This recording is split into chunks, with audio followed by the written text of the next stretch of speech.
Bienvenidos a Conciencia Tech, un espacio para ti, con corazón.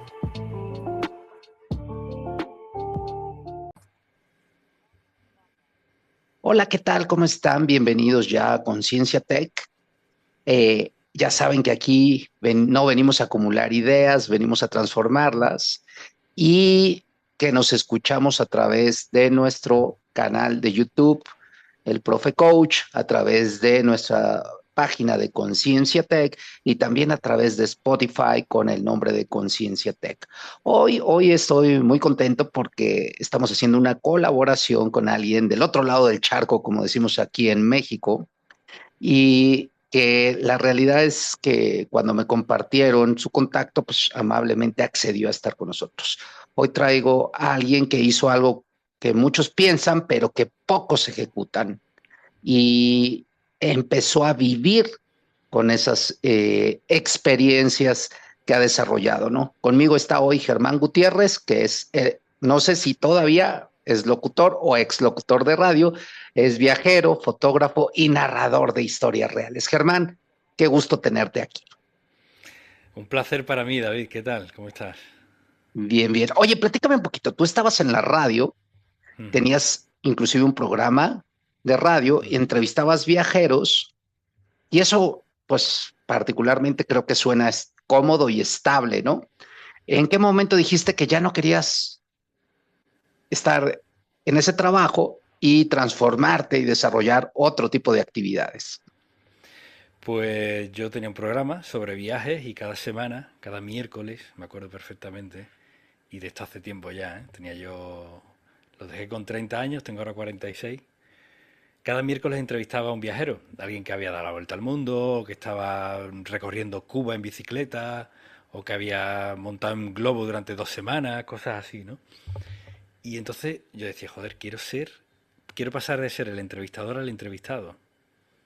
Y empecé con la idea de viajar, ¿no? Yo, bueno, trabajaba, tenía unas semanas de vacaciones, pero yo necesitaba sentir cómo era, no ya viajar a un sitio y volver a casa, sino quedarme, vivir en un sitio, cómo era. Y tenía eso en la cabeza, cómo sería vivir en un sitio que no fuera España. Y por eso lo dejé y me fui a viajar.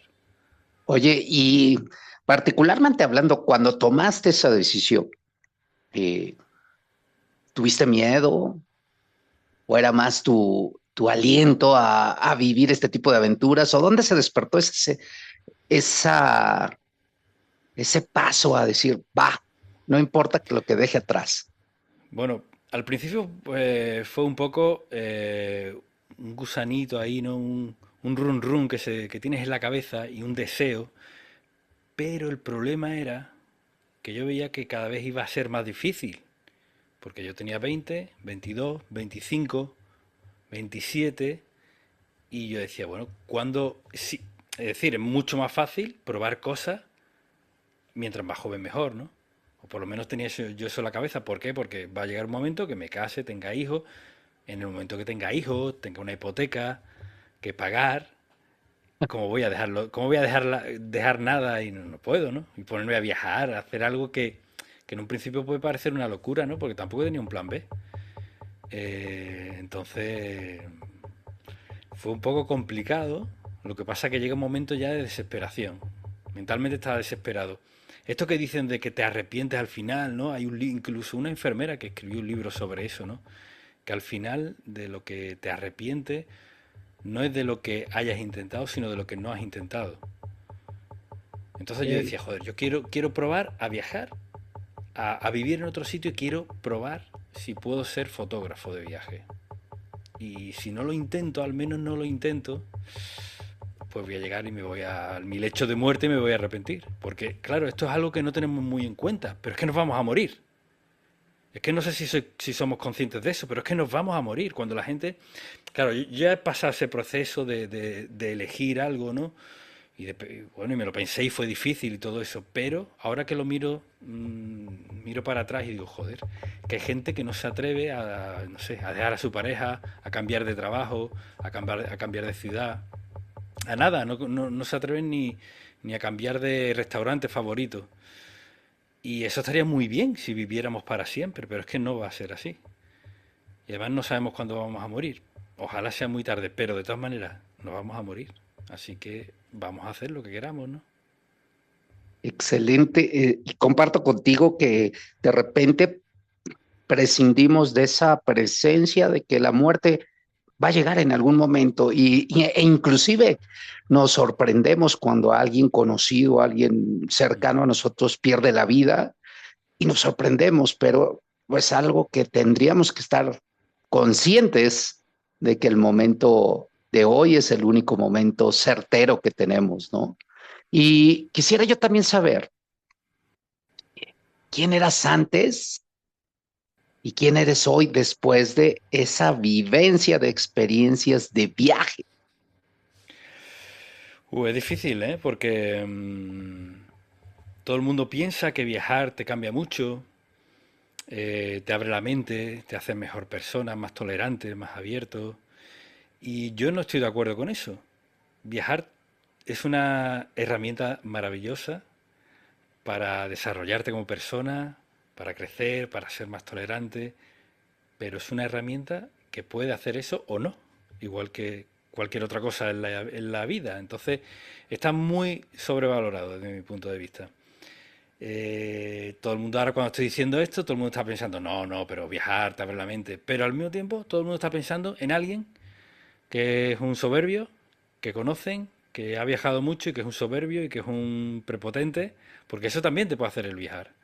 Y además te digo más, David, estoy seguro de que si tú le hubieras preguntado a Hitler, seguro que te hubiera dicho que sí, que le encantaba viajar y el cine, que es lo que todo el mundo le gusta, ¿no?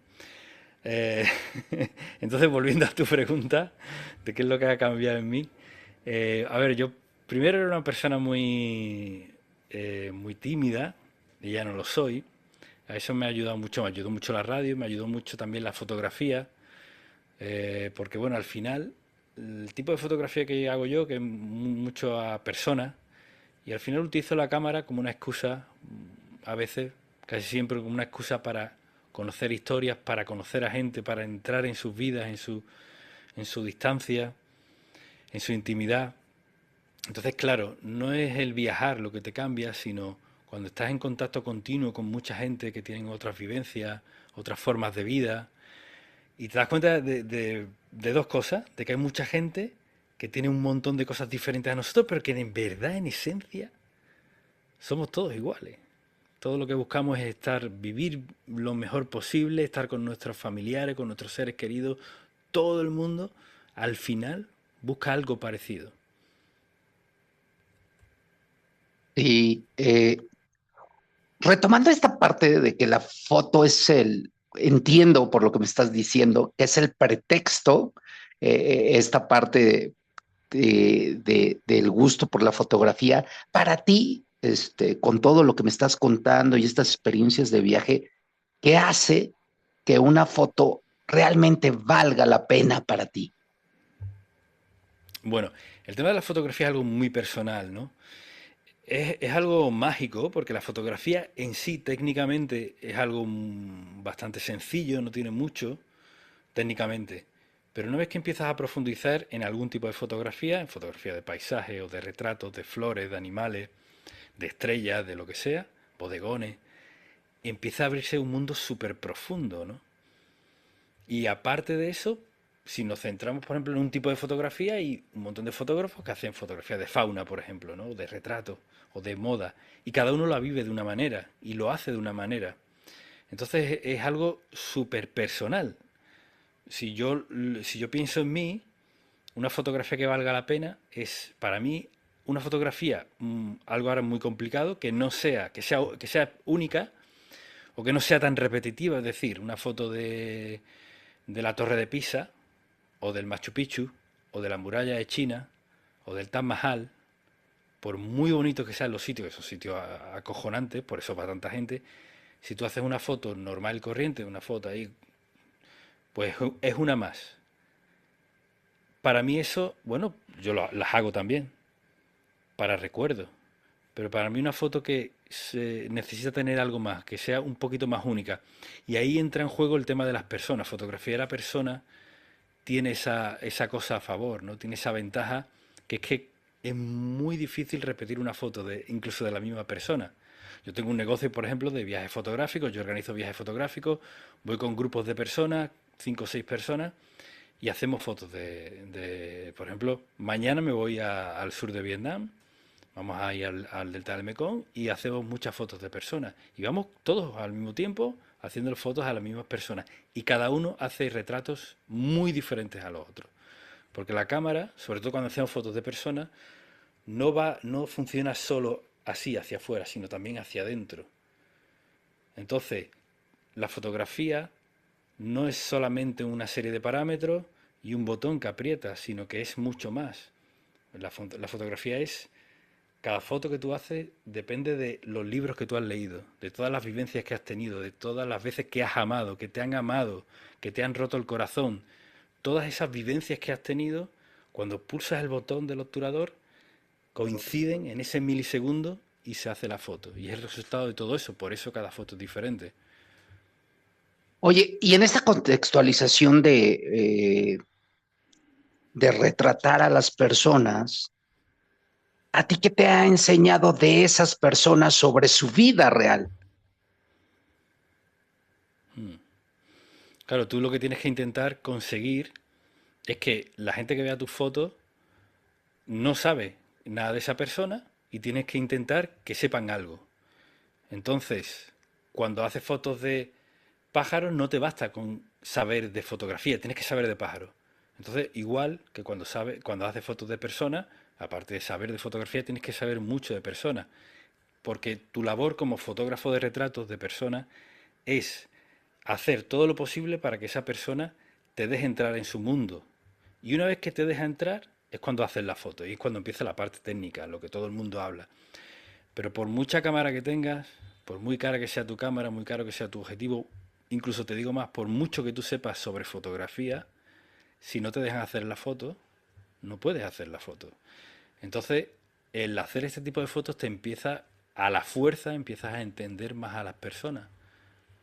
El lenguaje no verbal, cuándo te van a dejar hacer una foto, cuándo no, cuándo tienes que... te enseña mucho a respetar, a preguntar de manera original y honesta. Si eres una persona que realmente quiere saber sobre una cultura, un país, una persona, sobre su historia, eso se va a notar. Y entonces normalmente la gente te va a dejar que entres en su mundo. Una vez que estás dentro, es cuando ya sacas la cámara y haces la foto. Y, oye, ahora que me platicabas de tu viaje que tienes aquí al sur de Vietnam, llegan y platíqueme un poco de su entorno, de su rutina cuando llegan a esto, cómo hacen ese proceso inmersivo en la localidad en la que van a estar, y de ahí cómo parte ya esa confianza para generar la foto, como me lo estás diciendo, porque me suena muy interesante y me imagino que no llegas directo y oye, te voy a tomar una foto, ¿no? No creo que sea o funcione así, ¿verdad? Bueno, depende. Eso lo puedes hacer cuando al sitio al que vas no hay mucho turista. Ok. Entonces, yo suelo visitar, yo vivo en Vietnam, de hecho, vivo aquí desde 2019. Entonces, te contamos con una ventaja en Vietnam, en Tailandia, en Camboya, en Nepal, en Kirguistán, que la gente no ve como se ve en España, imagino que en México también, la fotografía como algo invasivo. En Vietnam te ponen a los niños, cogen al niño y te lo ponen para que le hagan la foto. O sea, cosas que en España directamente te meterían en la cárcel, ¿no? Entonces, la labor, hay que hacer una labor, hay que hacer algo antes de darle al botón. Esa es mi parte. Claro, yo vivo aquí, yo conozco lo que hay que hacer, lo que no hay que hacer, y vamos a un sitio donde es muy fácil en realidad. Entonces, ¿qué es lo que Sí. pasa? Al principio, casi todo el mundo que viene conmigo, casi todos mis clientes son gente que no suele hacer fotos, no suele haber hecho nunca fotos a gente en la calle. Sí, a lo mejor han hecho fotos, retratos a modelos o en la calle, pero en Europa que no puedes hacer, vamos pidiendo permiso o a escondidas. Claro, aquí nosotros es otro rollo, no hace falta esconderse para hacer fotos. Hay veces que te van a decir que no, pero la mayoría de las veces, si entras de una manera adecuada, te van a decir que sí o no te van a decir nada y te van a admitir en su mundo y te van a dejar que le hagas la foto. Lo que, lo, la mejor manera de entrar es mostrar respeto. Mostrar respeto por esa cultura, mostrar que quieres saber algo de esa persona de manera genuina, y eso se puede mostrar de muchas maneras, incluso no hablando. Hay un pequeño truco que todo el mundo lo hace al revés, que son pequeños detallitos que marcan mucho la diferencia. Por ejemplo, una cosa que hay que hacer es moverse despacio y fotografiar rápido. Y todo el mundo lo hace al contrario, se mueve rápido y fotografía lento. Lo que quiero decir con esto, David, es que, por ejemplo, imagínate que tú vas por un... primero, vamos a un mercado en una zona del delta del Mekong, donde no hay ni un extranjero. Ya por sí, tú llegas al mercado y todo el mundo te va a mirar a ti.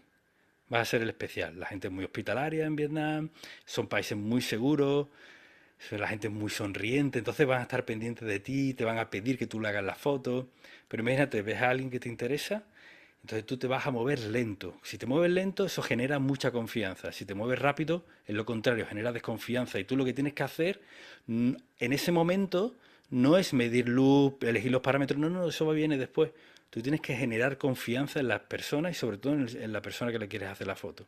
Y no hay nada peor para generar confianza que moverte muy rápido.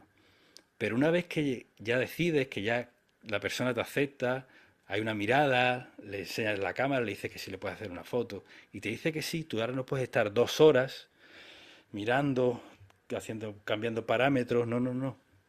Es el momento de hacer así, hacer la foto y ya está. ¿Cómo hacer la foto tan rápido? Que es lo que me pregunta muchísima gente. Bueno, porque o lo pones en automático o si no, si tienes que medir, lo haces antes. Es decir, yo voy por un mercado y antes de decidir a qué le voy a hacer la foto, elijo una pared, mido ahí, elijo los parámetros, miro mi foto, está bien de luz, ya está, no me tengo que preocupar más. Porque la luz que va a haber ahí va a ser igual o casi igual que ahí un poquito más adelante, va a ser igual. Entonces no tengo que estar tanto tiempo pensando en los parámetros, entonces me muevo lento y fotografío rápido. Oye, qué interesante lo que me estás diciendo y también qué interesante conocer de la cultura de otras regiones, ¿no? Como por ejemplo aquí, que tú me hablas que vives en Vietnam y esta particularidad de la calidez, de la apertura que tienen para este tipo de fotografías. Oye, platícame un poquito acerca de este proyecto que generaste de El Agente Naranja.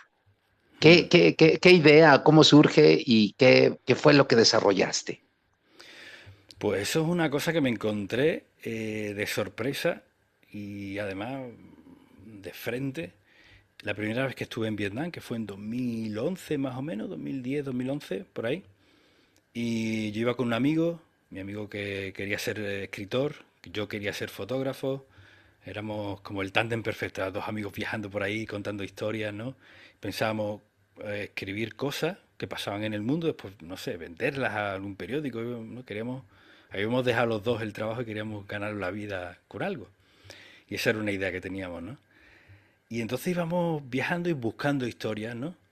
Y entonces encontramos por internet, nos dice gente que hay, debido a la guerra de Vietnam, en Vietnam siguen naciendo todavía niños con mucho porcentaje de niños con síndrome de Down.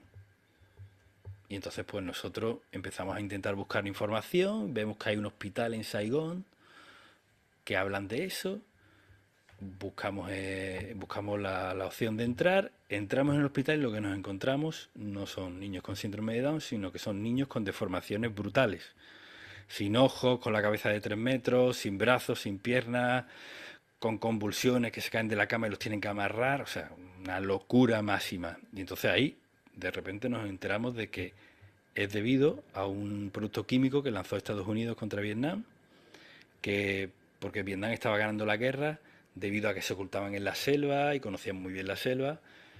Y entonces el ejército de Estados Unidos ideó un producto, era un líquido que lo esparcían por la jungla y secaba todo, convertía la jungla en un desierto, con la idea de que, claro, ya no tenían dónde ocultarse, ¿no?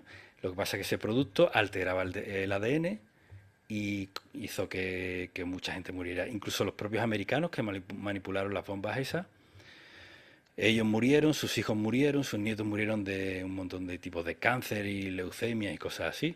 Y aún hoy día, la guerra terminó en el 76 o por ahí, es decir, hace ya 50 años, aún hoy día nacen casi cada día niños con deformaciones en Vietnam debido a ese producto químico, porque se metió en la tierra, se metió en los vegetales y no saben cuándo va a parar eso ni cómo pararlo, no lo saben. Oye, y una vez que descubriste esto, ¿qué te llevó a documentarlo? Durante muchos Uf, años, me imagino. sí. La primera vez cuando yo estuve allí en ese hospital, yo y mi amigo nos mirábamos, o sea, estábamos sobrepasados. Yo me preguntaba, cada vez que yo apretaba el botón de la cámara y hacía una foto, yo pensaba, ¿qué coño estás haciendo, Germán, tío? ¿Por qué estás haciéndole fotos a estos chavales? ¿Qué te crees que eres? Se- ¿Por qué lo haces, no? O sea, fue un drama ahí estuvimos como 1 hora haciendo fotos, 2 horas, no me acuerdo. Sin hablar, allí mi amigo tomando notas, preguntándole a las enfermeras, yo ahí intentando hacer fotos y estábamos sobrepasados, ¿no? Cuando salimos de ahí, pues estuvimos al día siguiente hablando de todo eso y yo pregunté a mucha gente, claro, ninguno de los dos teníamos ni idea de eso de que era la gente naranja, preguntamos a amigos nuestros, a gente en España, en otros países y nadie tenía ni idea. Entonces a mí me impactó mucho, primero por el impacto visual que había tenido, que no me esperaba, no nos esperábamos algo así. Segundo, porque nadie lo sabía, porque no era conocido y yo pensaba, pero ¿cómo esto no puede ser conocido? Y tercero, porque me pareció como algo muy injusto, ¿no? Una guerra de por sí es algo muy injusto, pero claro, es que esa guerra había terminado ya hace 50 años. ¿Qué culpa tenían los que nacían ahora, no? Bueno, que era como más injusto de lo normal, ¿no? Y me obsesionó bastante, la verdad. Que esto es algo que yo siempre le recomiendo a alguien que quiera hacer fotografía. Y bueno, hay gente que le gusta hacer solo fotos de paisajes o de animales o, bueno, no tiene que plantearse esto, pero si quieres hacer fotos de personas y vas a viajar, es inevitable que más tarde o más temprano te encuentres con algo así, porque hay muchas cosas jodidas en el mundo y te vas a encontrar con historias que de repente te las encuentras y va a llegar un momento que antes de que te pase, como me pasó a mí, y que no sepas cómo reaccionar y que no sepas si hacer la foto o no, pues antes es un buen ejercicio plantearte si en esos sitios te merece la pena hacer fotos o no. Y no hay una respuesta válida. Cada uno tiene la suya. Hay gente, yo una de las cosas que hago cuando llevo a gente a Vietnam y les enseño Vietnam en mis viajes fotográficos, uno de los días vamos al hospital y es una visita voluntaria, claro, porque hay gente que no le interesa, no le parece muy fuerte, o no se siente cómodo, o no le parece correcto hacer fotos allí. Y yo tengo claro que es algo bueno, entonces sí hago fotos, o simplemente vamos para allá, estamos con los niños un rato, les llevamos medicina, les damos dinero al hospital y estamos un rato jugando con los niños, que bueno, para ellos como están siempre ahí encerrados, pues un poco un día de fiesta, ¿no? Pero bueno, siempre le aconsejo a la gente que haga este ejercicio. Si le gusta este tipo de fotos, fotos de personas en los viajes, le gusta viajar, porque bueno, está guay, ¿no? Ir a un sitio y conocer las cosas bonitas del país, pero si profundiza solo un poquito. Por ejemplo, te vas a Camboya. Camboya todo el mundo va a los templos de Angkor, que es como la octava maravilla del mundo. Te sale 5 metros de los templos. Bueno, es que no te tienen ni que salir 5 metros, si es que están allí. Camboya es uno de los países más pobres del mundo. Hasta hace poco estaban matando entre ellos como perros. Tienen una historia súper dura. Se mataban entre ellos mismos, entre hermanos, entre primos, hijos a padres.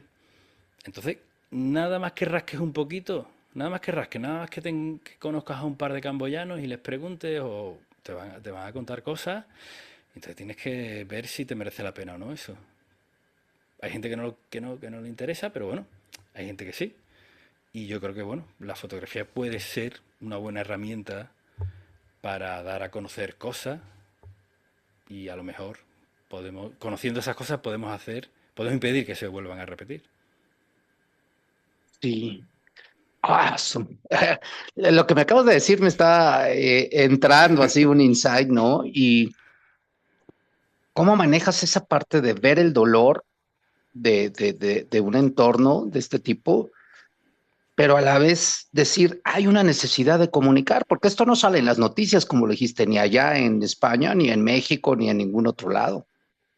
Mm.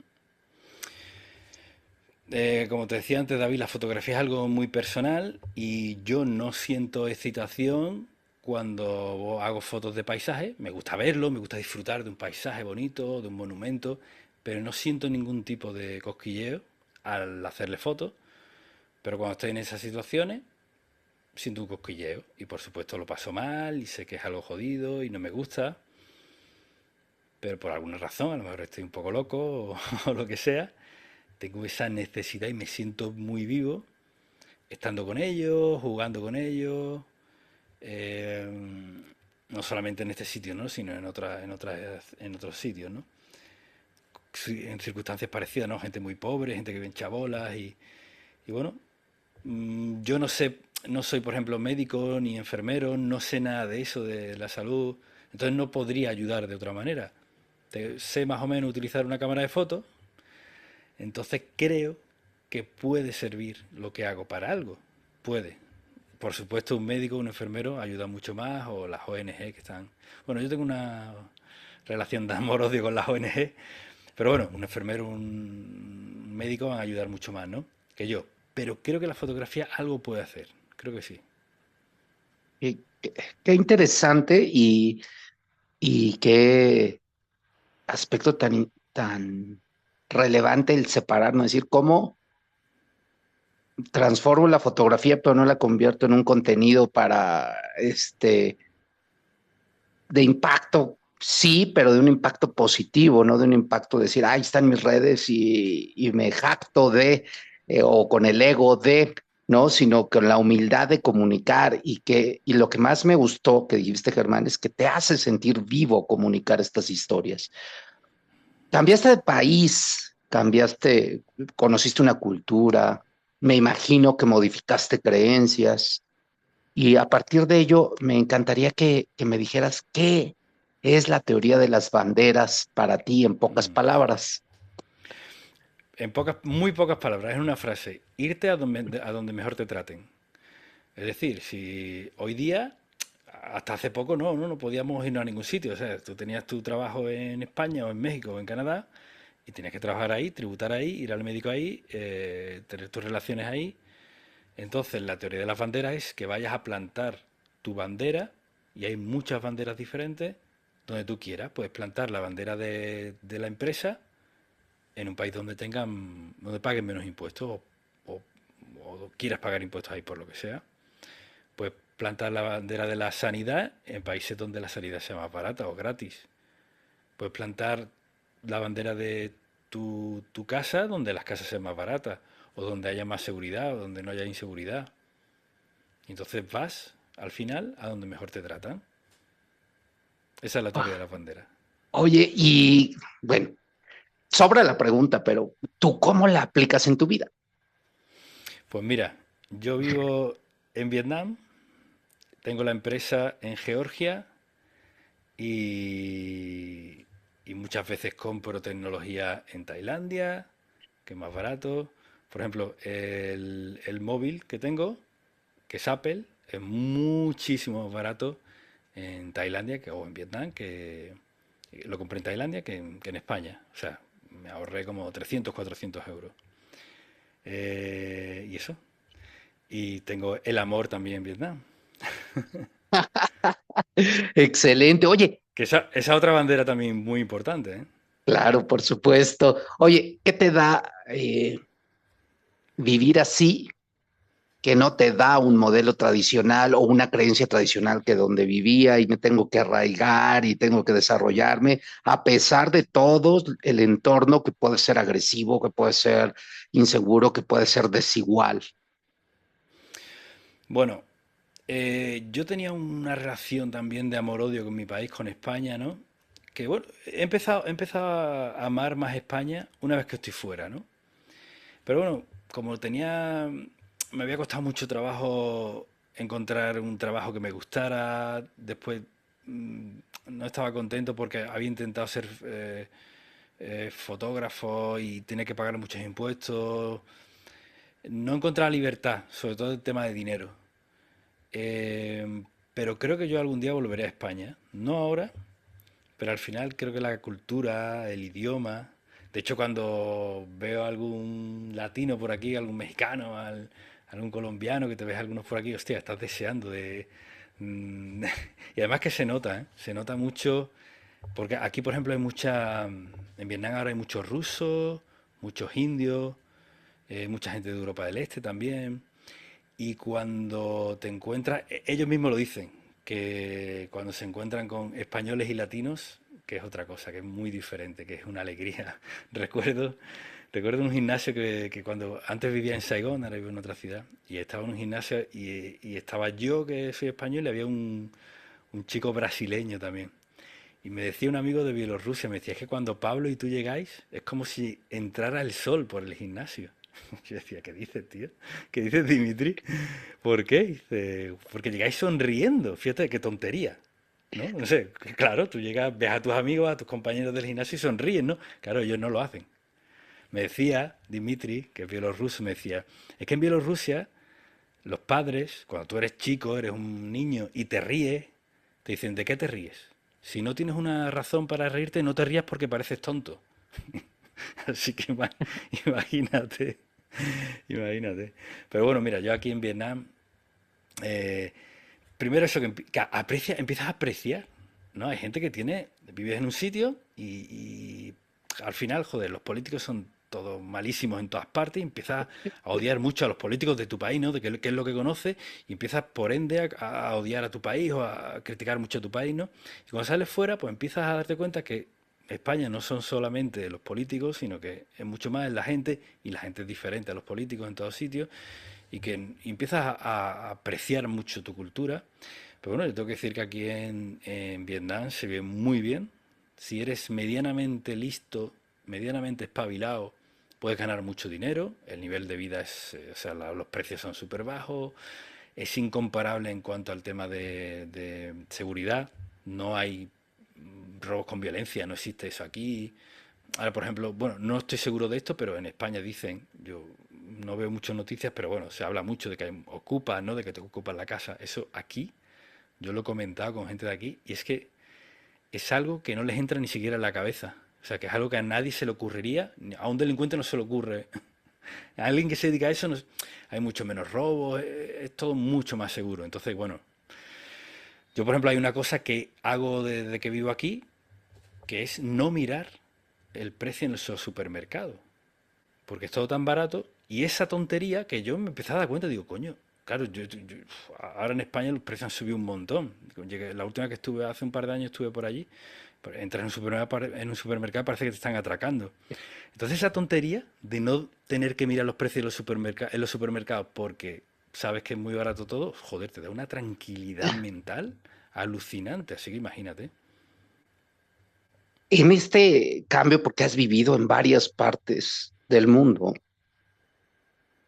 ¿cuál ha sido tu momento más difícil?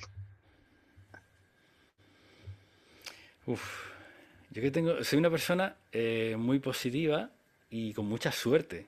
Entonces, mira, por ejemplo, un momento que pudo haber sido un momento muy malo, que fue cuando entró el COVID, porque claro, yo tengo un negocio donde organizo viajes fotográficos y con el COVID todo el planeta se paralizó, nadie podía viajar. Entonces mi negocio se quedó en stand-by, se paró.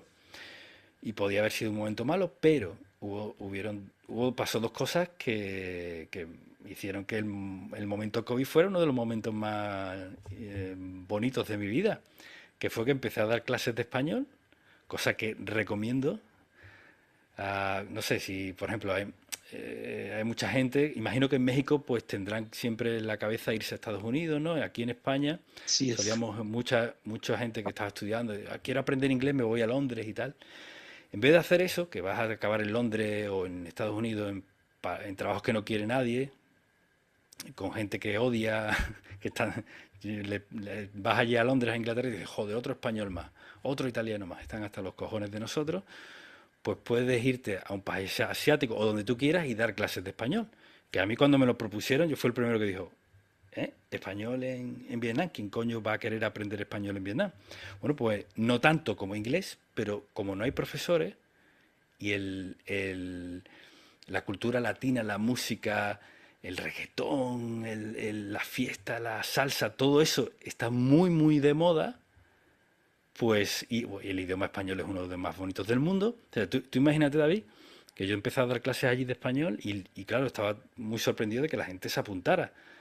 Y yo les preguntaba siempre, ¿por qué quieres aprender español? Y bueno, todas, porque eran casi todas mujeres, me decían unas cosas. Una me dijo, por ejemplo, yo soy profesora de inglés y estaba andando por la calle pensando que me gustaría aprender otro idioma y estaba dándole vueltas, como, no sé, aprendo japonés, aprendo chino. Y entonces escuché una frase súper bonita y se me paró el corazón. Y tuve que preguntar, ¿ese qué idioma es? Y me dijeron español. Y por eso estoy aquí aprendiendo español. O sea, imagínate.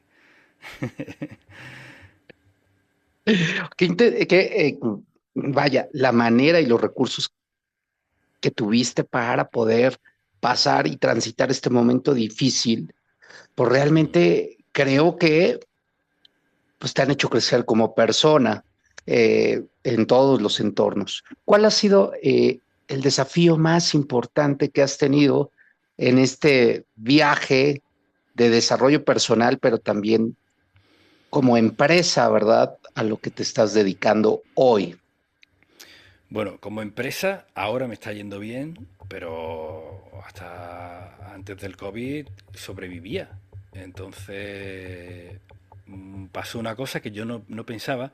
Toda la gente que se dedica a algo artístico siempre nos han dicho, los profesores, y seguro que alguien que haya estudiado Bellas Artes o fotografía o lo que sea, seguro que sus profesores le han dicho esta frase porque es lo que más se dice y es una gran mentira. Tu trabajo hablará por ti. Y como decía, ¿cómo se llamaba este hombre que hacía películas de Hitchcock? El cine es un montón de butacas por vender.